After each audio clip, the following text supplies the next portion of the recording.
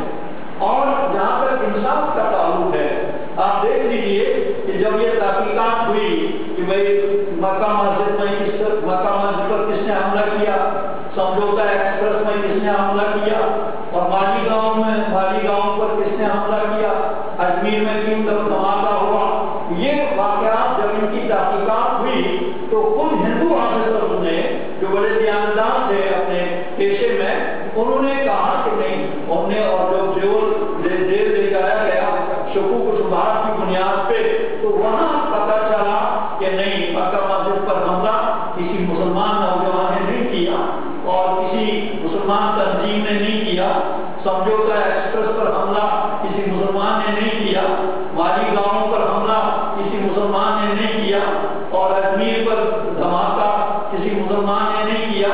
یہ ثابت ہوا کہ نہیں، ہندو برادری میں بھی ایسے لوگ ہیں جو ایسی حرکتیں کرتے ہیں۔ تو ہمارا جو اصول ہے، ہم جس اصول پر چاہتے ہیں کہ بھائی ہندوستان بھی آزاد بھی رہے، پھل